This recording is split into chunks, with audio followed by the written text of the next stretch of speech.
great pleasure for me to be able to interview Catherine, in part because we both are proud alums of HBCUs, and we're both from the South, rural South. So for me, it's great to be able to have this opportunity. And we don't have a lot of time, so I want to jump right into it. And this is the Climate Business Innovation Summit. So I think it's only right to start off with you telling us, what business are you in? That's a very good question.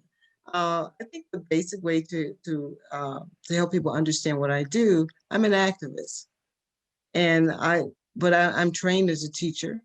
I was an educator for many years, but I also had the opportunity of being the prodigy of activist parents, and in that process, I've used my ability as an activist and an educator to be able to uplift the voices of people that are suffering from the inequities that have been put in place by structures that were designed primarily to really sacrifice people over profit. So consequently, what I do at this particular time is working on trying to get people to understand how environmental justice should be at the center of everything that we do, including business. Because when I go to places like Cancer Alley, what I see there is where people are being sacrificed for business. But I think at the same time, we have to be able to build better. And building better means not putting a polluting plant next to a vulnerable neighborhood or a school. And that's why I think it's very important for us to have these conversations about how do we build things that are sustainable. And sustainability should also include sustaining life and sustaining the life of the people that live in the community, other than just giving them jobs. Nice, thank you. As an activist in focusing on environmental justice, a lot of people, when talking about environmental justice, also talk about a just transition to a clean energy economy. What should that mean to people, and why should that matter to someone who does not identify as a person of color? Well, it should, again, based on a lot of what I've seen, it should matter to everybody. I mean, I served on and I may be jumping ahead a little bit here, but when I served on the Biden Sanders Unity Task Force, one of the things that was very important was the voice of Connor Lamb. Connor Lamb is a representative from Pennsylvania. And when Connor Lamb came to the group, I mean, there were some of us that wanted to have a transition right away because we understand what's at stake. But at the same time, we had to think about those people that had jobs and were supporting families. I saw this when I went through Appalachia, going through West Virginia, Kentucky, and Tennessee, and places that were mining towns. We have to do it in such a way that people can transition. Those people should be near the front of the line, or if not near the front of the line, but at the front of the line, to make sure, one, that they have access to the jobs. And in the communities of color, not only do we need access to the jobs, we need access to the business opportunities that go along with transitioning to a more sustainable and green economy. Couldn't agree with you anymore. I know your friends, you brought in Appalachian and very poor area and some other places. I know you're friends with Reverend Barber, involved in the Poor People's Campaign. What methods have you seen that have been used to divide poor people? And are these methods new? Well, the methods certainly aren't new. I mean, my background, when I talked about being an educator, I was a history teacher. And to think about, we go all the way back to when the Constitution was written. The Constitution was written to favor white male landowners. So if you were not a white male who owned property, you couldn't vote. So that type of elitism still exists in various ways to divide and separate people. And when I went through Appalachia, actually the first time I went to Appalachia, I went as part of the New Poor People's Campaign. And what I saw there was the water being contaminated because of fracking. And I also saw where communities were being divided over the issue of jobs or getting money that came along with that, but it was destroying the livelihood of the communities and destroying the health of the community. And I compared that to what I saw in Flint, the same thing. In Flint, they didn't care about folk, and people were marginalized. And if you happen to live close enough, because you couldn't live anywhere else, whether you were black or white, your water was poisoned too. So I think that to divide us, make us think that to divide people that are poor or people of color, however the divisions may add up. I think what it does is to make people think that they're safe. But none of us is safe because Earth is our common home. And when we contaminate the water, which we all need to drink, then it's going to impact all of us. And it also impacts future generations. So those are some of the things that I've seen that they've used to divide people, generally over money and profits, and use it or talk about. And I used to do economic development too. That's how I really got into finding out about the wastewater problem in Lowndes County, is that we were doing economic development. And one of the things that happened that I was opposed to is that the companies that wanted to come into Lowndes County were landfills. There at one point there was discussion about putting a coal-fired furnace on the Alabama River in Lowndes County. I mean, those are the kinds of that, and what they do is say, we're going to produce 20 jobs, 20 good paying jobs. But how many people are going to suffer as a result of those jobs? And what we haven't looked at is how many people working in those plants are sick because of those jobs too. Because if people outside, for an example, in Cancer Alley, if the people in the community in St. James Parish, St. John's Parish are sick, just imagine how sick the workers are that are coming in contact with it every day. We haven't looked at that. For the audience, quickly, can you tell everyone what Cancer Alley is?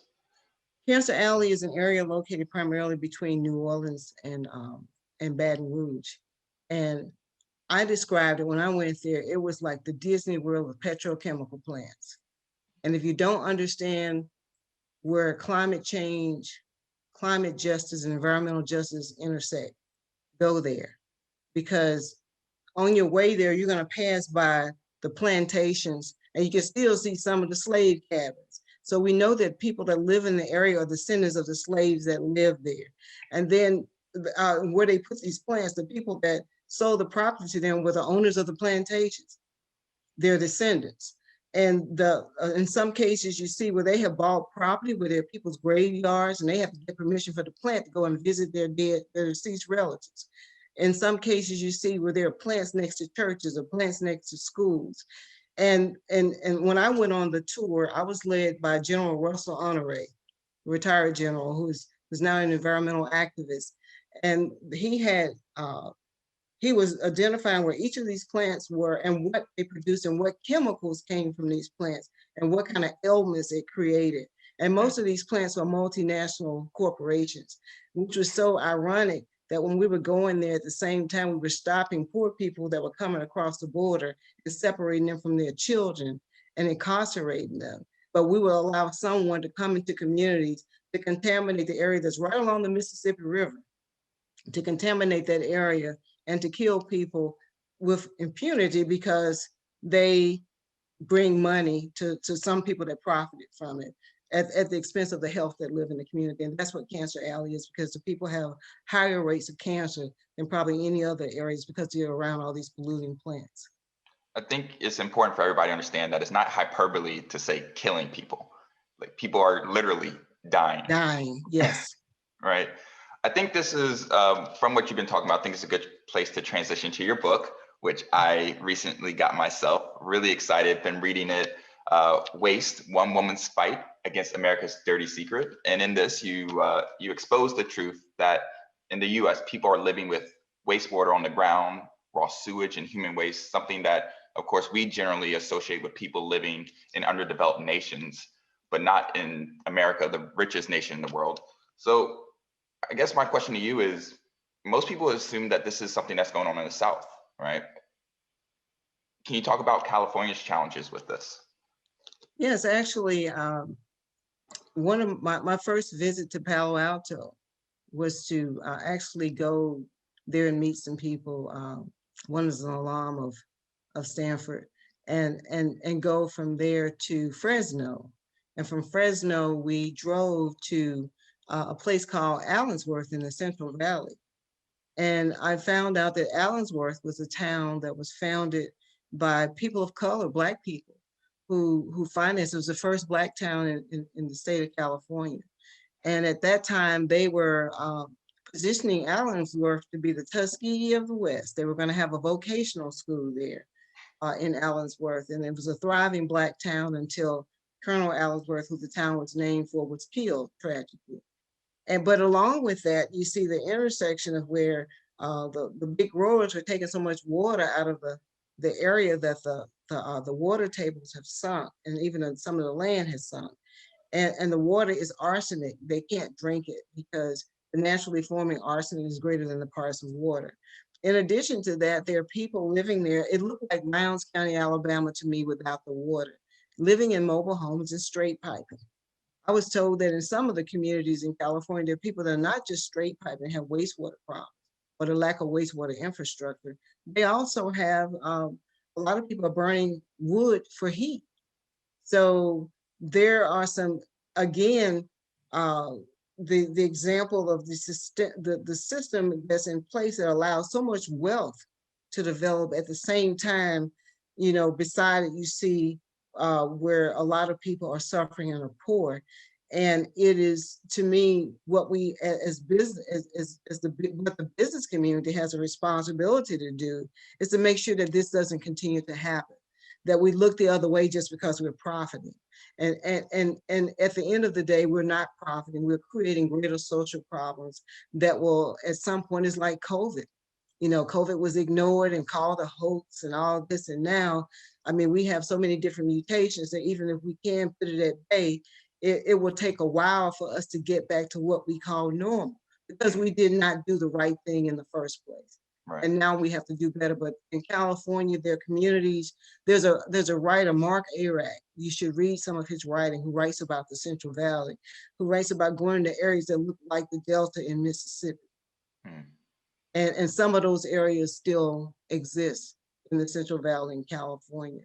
So throughout and California is just one example, but there are places, there's another place I write about in the book called Allensworth, which is in southern Illinois. And Allensworth is about maybe 20 minutes from the St. Louis airport. And I saw more raw sewage on the ground, in Centerville. I'm sorry, I said Allensworth. And I saw more raw sewage on the ground in Centerville, Illinois, than I did in Lowndes County, where when people flushed their toilets, it was coming out onto the ground, and they were paying a wastewater treatment fee. So part of this discussion should also be that when we develop these products, we need to have people, this is one of the principles of environmental justice that I'm pushing for, that when we talk about innovation, innovation should also include people from Allensworth and people from Centerville and people from Cancer Alley sitting at the table and being part of the design because they know what failure is. Most of the people that's doing the designs aren't going to live with the design, so the failing comes back in their homes, they're not impacted by it. But the people that are living there, I think we should change the design paradigm if we're going to have justice when it comes to sustainability and access. We got to make sure that people in EJ communities sitting at the table and lending their voices, not because they're engineers, but because they're the ones with the experience with living with the problem. Right, right. Now, I mean, from what you're talking about, it's clear, and you lay this out beautifully in your book. I really highly recommend everyone listening to get a copy and read it. But this is a growing problem. And so I guess one question is this just simply a money problem? Like if we throw tens of millions of dollars at it, it will solve? Does the workforce exist to address this problem? It's not just a money problem. I think initially I thought it was just a money problem. I thought that when I first got involved, I was told by the state officials that the problem was people in Lowndes County could not afford on-site septic. That's not the reason. The reason that there's a problem, the reason that they were so expensive in the first place is that land was not suitable for on-site septic in the first place. That's number one.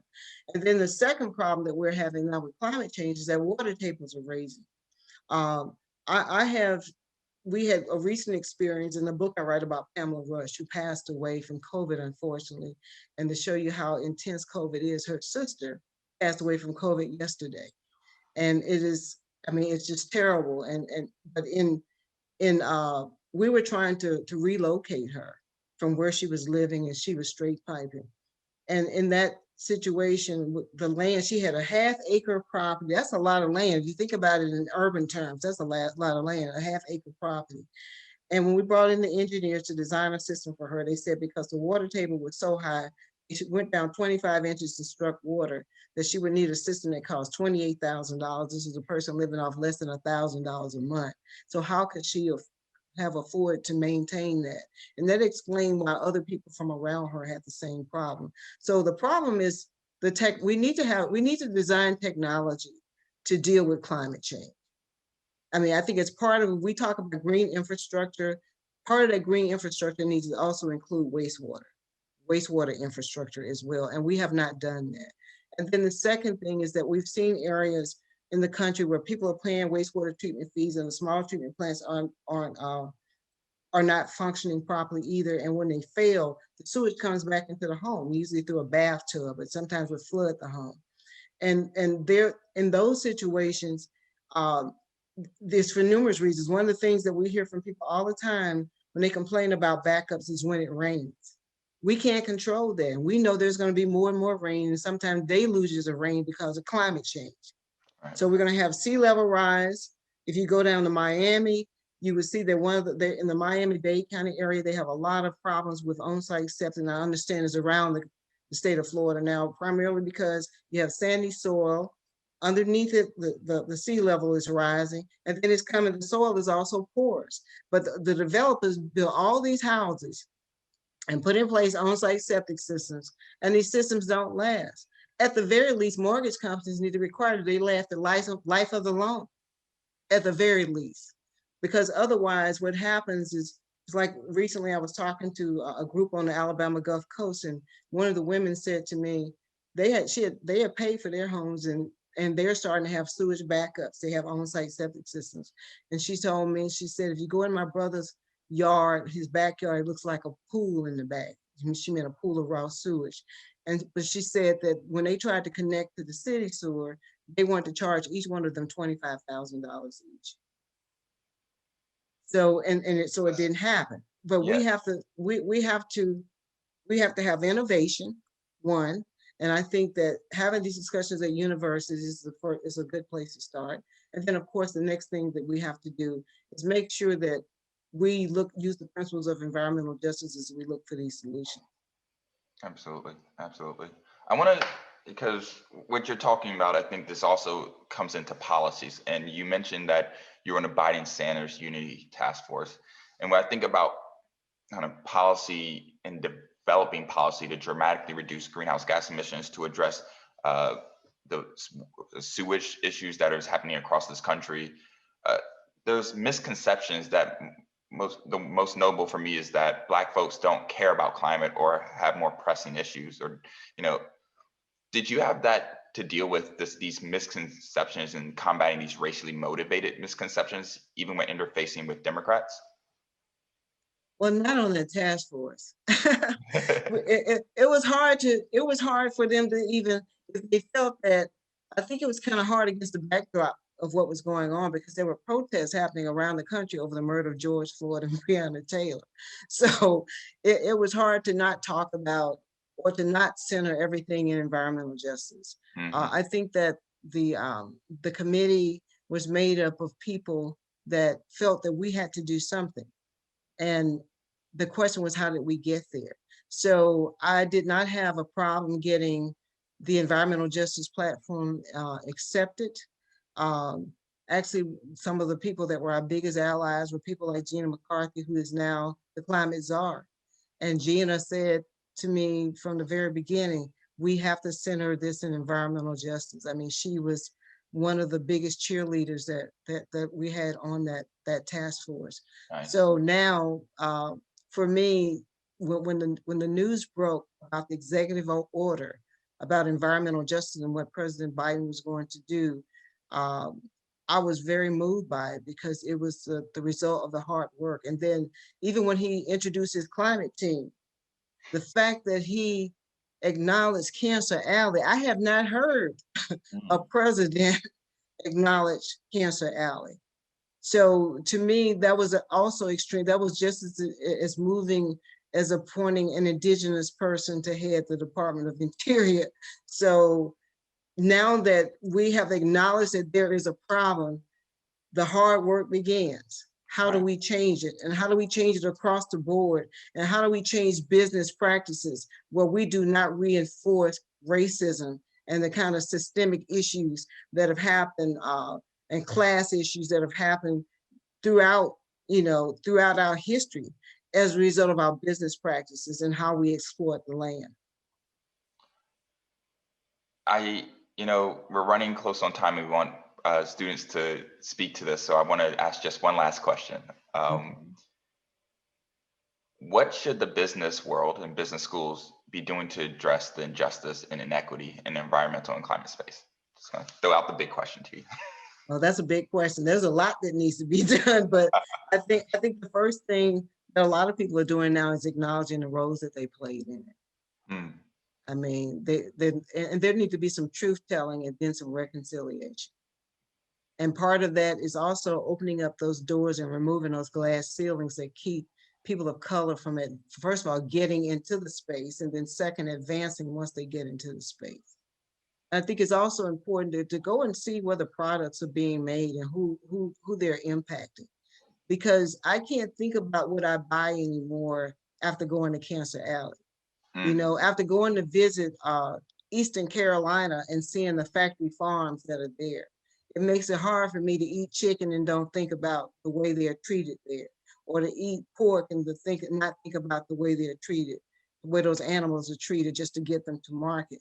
Or the fact that during COVID, there were people that were forced to work despite the fact they were sick. And even here now, I'm understanding that people that are being exposed to COVID, when they're exposed to COVID, if they get a negative test, instead of them quarantining at home until they find out whether or not they're infected, they're being forced to go back to work. To me, we got to get away from the system that was built on slavery, and to a lot of degrees, we're doing the same thing, but we change it. And we got to make sure that everybody gets a fair wage. I'm going to go back to my roots with the Poor People's Campaign now. Everybody should get a fair wage, and nobody should be working a job and living in a tent. Whew. That was a lot, and that wasn't all I would want to say, but I have to give the students a chance to answer. Ask questions. I know. I'm with you. So let's jump to the first audience question. I'm just going to read it out to you. Could you share your thoughts on what steps need to be taken to shift from incremental change in these areas to a revolution? Is it about critical mass? Wow. So I think the first step to shift, the first shift is acknowledgement. There are a lot of people that are not acknowledging, and I'm saying this coming from the South. And I'm saying this coming from a place that every time I cannot pass by one place that does not memorialize the Confederacy. Like the Confederacy was something glorious, and it wasn't what it was, I think that's the first thing we can do in terms of having a shift, is have some truth telling. We also need to have some reconciliation, which may include some reparations. I think that'll be revolutionary within itself. And reparations could mean that if you made money off slavery, and if you made money off of exploiting labor, then the descendants of those people need to be properly compensated for that. Because a lot of times we're in these situations because of that. And I think the other revolutionary shift that we should have is not putting people in positions where they end up incarcerated, and then we end up profiting from their labor for nothing. It's again, I just see too many parallels between the way we do things that came out of slavery, and we don't acknowledge that. So I think that's the first step in having a shift. It's moving to it. And my friends at Union Theological Seminary would say we need to rescind the doctrine of discovery, but that'll take a long discussion for me to explain that. But primarily, I think we have to have that truth telling, and then we have to unpack and change the policies that have reinforced and empowered all of these systemic obstacles to success, except for a very few people. Right. Now, we're both from HBCUs. I mentioned this in the beginning. And for those in the audience who don't know, HBCU is a historically Black college or university. And some of the most dynamic and impressive individuals, Black individuals in the history of this country came from HBCUs. our now vice president is from an HBCU as well. How can HBCU? And a member of the Divine Nine. Hey, okay. Explain that too. The Divine Nine is 9 college organizations. The first one being Alpha Phi Alpha, and the second one being AKA. And I'm a Delta. And you're a Delta, yes. See, I can't play favorites, though my dad's an Alpha. So how can HBCU students help make a bigger impact with climate change? Well, I think first of all, HBCU students should be part of the solution, because a lot of them come from the communities that are impacted by us not dealing with climate change and dealing with communities that are that have climate justice issues. So I think first of all, share the money. You know, a lot of the money that's being invested in dealing with climate change is not going to HBCUs. You know, a lot of it is going to the traditionally white institutions. The same thing is true of the organizations. When the money is given out to deal with climate change, it's going to the big greens, but some of it never makes it to those communities that are impacted by it. So that would be a start. And then actively recruiting students from HBCUs to work at these at the big greens or the organizations that are trying to address climate change, and having collaborations and partnerships, working together. Because oftentimes when people are making these decisions, I see it all the time, they haven't even been to the community. They're trying to make decisions and make policy about what's going to impact the community that I live in and never been there. I remember meeting a professor at an HBCU, but he was hired because of his expertise and ability to write papers. And I remember he was just boasting to me how he was writing papers about the Black Belt, and nobody was going to question his papers and whatever. And I said, have you ever been to the Black Belt? And he said, no. But that happens all too often. That happens all too often, and we need to change that. So I think that engaging students or even having partnerships, collaborations, I don't see why, for an example, you know, in North Carolina, we see, when I was at Duke as a practitioner in residence, we did a lot of work with North Carolina Central. But partnering with HBCUs, you want to have a real good understanding of what's happening in the community and how we change these systems that have created the need for HBCUs in the first place. Right. Partnering and working in those communities will show that there's a vast difference in the way things are at a Stanford versus the way things would be at a North Carolina A&T, because of what Stanford has access to and what North Carolina A&T doesn't have access to. Yes, my undergrad, North Carolina A&T. And it was a dramatic shift coming from A&T to Stanford. Like, it was just mind-boggling to see the resources that were now available to us at A&T. And so I love what you're talking about with the money needs to come there, and the focus in businesses as well. From an MBA student, how do we balance a just transition with a fast transition? And I want to also point out that too often people, excuse me, how do you balance a just You said fast with a fast transition? And I want to point out that too often people think that is one or the other. And so they not only think it's one or the other, they think there's only one at a time. Mm-hmm. So I think that we balance a just transition with a fast transition by having people sit at the table that are generally not there, and they can help with that process and help prioritize what should happen first. Mm-hmm. And I think as a result, then we'll get closer to where we need to be. One of the things I've learned at my age, and I'm well over 50, is that things take time, but you have to keep chipping at that wall. If you keep chipping at that wall or chipping at that stone, it will eventually wear away. And that's what we have to do. And I think we've gotten to a point where we were comfortable a few years ago, until the last 4 years. Mm-hmm. It shook us up and let us know that we had not arrived yet. That although we had elected a Black president, systems that created these obstacles still exist. But I think now we're at the point where people want to keep chipping away at why we have these problems. And the way we get there fast, I believe, is to have people sitting at the table. Like we talked about the HBCUs, we talked about going into the communities that have been left behind, going into these marginalized communities. And I think we'll have a faster transition because for a change, we can develop the type of policies and procedures that will have an impact on everybody and not just a few. Absolutely. What we teach our students in the class Racial Equity and Energy at Stanford is that a just transition means a faster transition, right? That it isn't one or the other or one at a time, but that it will accelerate our transition if we focus on those issues. The last question, another MBA 1 student, and this is the last one, so how can we or will we measure progress made on climate justice issues?